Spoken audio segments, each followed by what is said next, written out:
नमस्कार प्रिय दर्शकों, हाजिर हूं मैं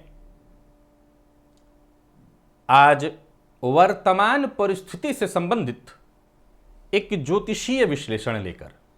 थंबनेल देखकर आपने आज के विषय को जान ही लिया है। प्रिय दर्शकों, देखा जाए तो चाहे वो राजनीति हो, क्रिकेट हो या इस तरह की घटने वाली घटना, मैं इस तरह के विषयों पर प्रायः वीडियो बनाने से बचना चाहता हूं।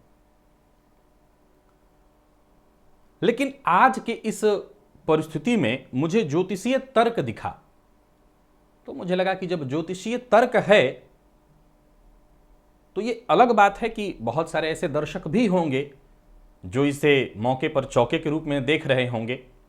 लेकिन मुझे ऐसा लगता है कि इस पर ज्योतिषी जो तर्क है उस पर मेरे जो ज्योतिष के दर्शक हैं, जो मेरे जैसे ज्योतिष के विद्यार्थी हैं, उन्हें जरूर थोड़ी समझ आएगी। अगर देखा जाए तो भारत में इस समय स्थिति ऐसी है जैसे कोरोना का विस्फोट हो गया है। बड़ी संख्या में लोगों को नुकसान हो रहा है। अब न्यूज़ तो यही कह रहा है बहुत बड़ी मात्रा में लोग मर रहे हैं। ये न्यूज़ से ही मुझे समझ में आ रही है, पता चल रहा है, आपको भी वैसे ही पता चल रहा होगा। बहुत सारे लोगों को हो रहा है। असल में देखा जाए तो इसके पीछे कुछ ज्योतिषीय तर्क हैं जिसे लेकर के मैं उपस्थित हुआ हूं। कार्यक्रम प्रारंभ करूं उससे पूर्व में उन बातों को जरा क्लियर कर दूं, क्योंकि ये YouTube है और यहां पर है हर दिन नए दर्शक जुड़ते हैं। अगर आप आते ही इस वीडियो को देखते ही आपके दिमाग में पहला प्रश्न आया कि इतने बड़े आप ज्योतिषी हैं, तो पहले क्यों नहीं आपने बता दिया? तो विश्वास रखिए, आपने मेरे वो 2 वीडियो नहीं देखे हैं, शायद आप उसको छोड़ दिए हैं और तभी आपके मन में ये प्रश्न आ रहा है, जहां मैंने इस बात को स्वीकार किया था कि हर व्यक्ति, हर वो ज्योतिषी कोरोना से संबंधित भविष्यवाणी में फेल हुआ, उसमें मैं भी हूं। और स्वीकार करने में कहीं कोई दिक्कत नहीं, क्योंकि मैं परमात्मा थोड़ी हूं, ज्योतिषी हूं। और ये कहने में कोई संकोच नहीं हो सकता मुझे। मैं ये कभी नहीं कहूंगा कि मैंने ऐसा कहा था, मैंने वैसा कहा था। मैंने ये कहा था कि हम फेल हुए और ये स्वीकार्य है। दूसरी बात, एक और प्रश्न आप उठाएंगे कि जब इतनी ही जानकारी आपके पास है तो ये बता दीजिए कब खत्म होगा कोरोना। इसका मतलब आपने फिर वो वीडियो नहीं देखा जहां मैंने ये बताया था। कभी नहीं, इस तर्क को बता दिया था, कभी नहीं। और वहां यह भी कहा था कि एज ए ज्योतिषी मैं नहीं कह रहा हूं, अगर आप भी थोड़े पढ़े लिखे हैं तो समझ सकते हैं, कभी नहीं। इसकी दवाई नहीं, वैक्सीन तैयार की जा रही है। दवाई रोग को खत्म करता है, वैक्सीन रोकने की व्यवस्था है। अर्थात अब यह रहेगा हमारे बीच, तो खत्म कभी नहीं होगा। अगर आप खत्म शब्द पूछने आए हैं, गलत, आप वो वीडियो छोड़ दिए हैं। तो ये दोनों ही विषय अगर आपके दिमाग में है, निश्चिंत रहिए, इसका जवाब पूर्व में दे दिया हूं। फिर आज बढ़ना, इस विषय को लेकर के आया हूं जिसके पीछे ज्योतिषीय तर्क है। असल में देखा जाए तो ये वो समय होता है जब हर वर्ष, आप 2020 से पहले चले आइए, तो इस समय में लोगों को आम तौर पर सर्दी जुकाम हुआ करता था। क्यों? इस समय क्यों? बड़ा सरल सा तर्क है। हम सबों के ऊपर ग्रहों का प्रभाव है। इस समय सूर्य जल तत्वीय राशि मीन राशि से अग्नि तत्वीय राशि मेष में प्रवेश करते हैं। एक आम, जिसको अंगूठा टेक व्यक्ति भी गांव का हो, जिसको कुछ ना आता हो, वो भी कहेगा कि सर्द गर्म के प्रभाव से लोगों को ये जुखाम खांसी इत्यादि होता है। एक आम ग्रामीण परिवेश का व्यक्ति बता देगा।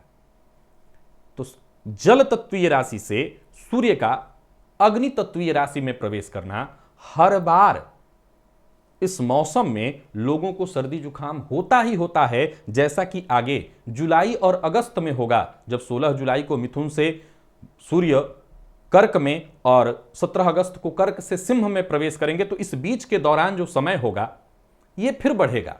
तो सवाल उठता है कि ये पिछले वर्ष भी था। इस समय के समय को जरा गौर करिए, हम लोग लॉकडाउन में तब भी थे और परिस्थिति थोड़ी ढील वाली आ रही थी।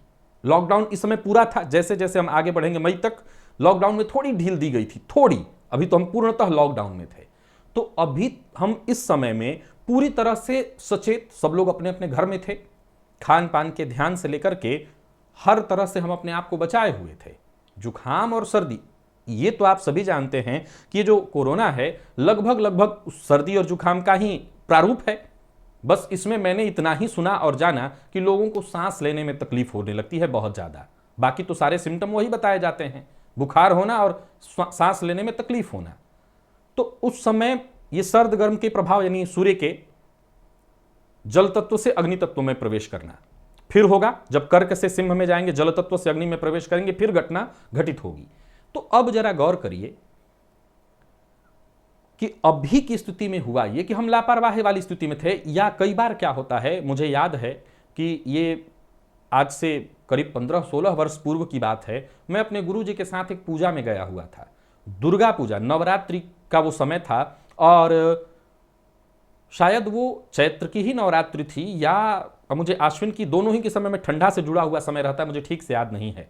मैं फैन जब चला रहा था तो गुरुजी बार बार मना कर रहे थे, जबकि गर्मी लग रही थी। तो उन्होंने कहा कि हमेशा लापरवाही इसी समय हो जाती है जब हम प्रारंभिक दौर में होते हैं, हमें लगता है कि अब कुछ नहीं होने वाला। तो इस समय की भी परिस्थिति वही थी। एक तरह से हम लोग जेल से निकले थे, और जेल से निकलने के बाद हर कोई अपने अपनी तरह से स्वतंत्रता में जीना चाह रहा था, जिए। लेकिन उसके चलते ये विस्फोटात्मक स्थिति, माहौल, लगभग आप हर वर्ष पीछे जाइए और अपने आप को भी एक बार गौर करके देखिए, और अभी आगे देखिएगा जो डेट मैंने बताया है, अगर लापरवाही रहती है तो उस समय में जब सूर्य कर्क से फिर सिंह में प्रवेश करेंगे, कर्क और सिंह के दौरान जो समय होगा वो जल से अग्नि में वो प्रवेश कर रहे होंगे। तो जल और अग्नि यानी ठंडा और गर्म का जहां मिश्रण हो रहा होगा वहीं पर ये रोग होता है, फिर होगा। तो वो समय जुलाई और अगस्त का होगा, फिर होगा उस समय। तो उस समय क्या होगा, कोरोना या सर्दी? वही जुखाम सर्दी जो आम लोगों को होता है। और अभी एक महामारी फैली हुई है जो विभत्स रूप ले रही है। तो मुझे ऐसा लगता है कि ज्योतिषीय तर्क को अगर आप देखें तो ये ग्रहों की स्थिति यहां पर साफ साफ दृष्टिगोचर हो रही है, और हर बार थी, ये नया कुछ नहीं है। नया बस इतना ही है कि एक महामारी ऐसी फैली हुई है जिसमें लोगों की जान जा रही है। अब आप मुझसे पूछेंगे उपाय बताइए। भाई उपाय बता रहा होता तो फिर मैं ही उपाय बना रहा होता। निसंदेह मैं उपाय बताने नहीं आया हूं, ज्योतिषीय तर्क बताने आया हूं। उपाय तो बस उतना ही है कि आप सुरक्षित रहिए। और नहीं तो मुझे ऐसा लगता है कि बीते दिनों में हम लोग भी बहुत सारी यात्राएं किए हैं, कई बार बीच में सर्दी जुकाम हुआ। अब हो सकता है टेस्ट होता तो वो कोरोना निकल आता, लेकिन हम स्वस्थ हैं, शायद हमारा खान पान। तो मैं तो बार, अगर आप मुझसे दवा पूछेंगे तो दवा तो यही होगी, आपका सात्विक आहार, वही आपको सुरक्षित कर सकता है, आप उसी से सुरक्षित होंगे। लेकिन मूल विषय नहीं था मेरा, मूल विषय है ग्रह स्थिति। ये फिर होगा, आप डेट को नोट करके रखिए। सूर्य प्रवेश करेंगे कर्क से सिंह में, तो लगभग ग्रहों का जो अपना प्रभाव होता है वो सूर्य प्रवेश करेंगे तो लगभग 7-8 दिन पूर्व ये विस्फोटात्मक स्थिति बनती है। 7 से आप 12 दिन के पहले का समय नोट करके रखिए, तो यह विस्फोटात्मक स्थिति होती है। इस समय भी वही हुआ था, कोई अलग नहीं कुछ हुआ है। बस ये भयंकर रूप इसलिए लिया क्योंकि लोग सचेत नहीं थे, या और भी बहुत तरह की परिस्थिति चल रही है जिसके चलते ये विस्फोट की स्थिति में आ गया। न कि विस्फोट जैसी कोई बात थी, हर बार ये होता है, नया नहीं। और अगर आगे आप देखना चाहते हैं तो देखिएगा, वो सर्दी जुकाम का समय फिर होगा कर्क, और जब जब सूर्य जल तत्व से अग्नि तत्व में प्रवेश करेंगे या अग्नि से जल में प्रवेश करेंगे, तो अग्नि से जल में नहीं, जल से ही अग्नि में जाते हैं। तो जब जब अग्नि से जल से अग्नि में प्रवेश करेंगे, यह स्थिति उत्पन्न होगी। तो आशा करता हूं कि इस विषय को एक ज्योतिषीय तर्क के दृष्टिकोण से आप देख रहे होंगे।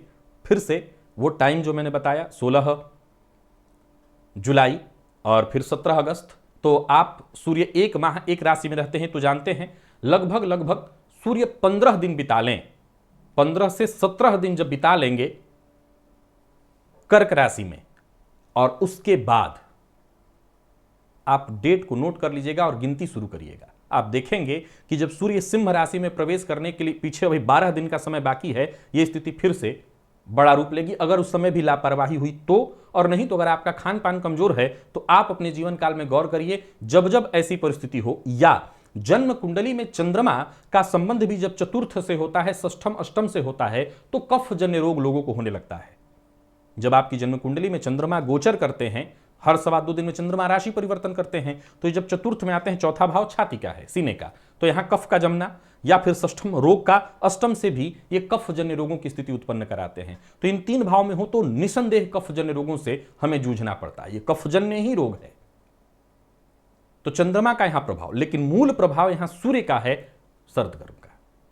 तो आज के लिए बस इतना ही। आशा करता हूं यह विषय जो ज्योतिषीय तर्क था केवल, न कि कोरोना की भविष्यवाणी कि कब खत्म होने वाली है, खत्म होने की भविष्यवाणी करने में नहीं आया हूं, आपके समझ में आया होगा और ज्योतिष के साथ इसे आप जोड़कर देख और समझ सकेंगे।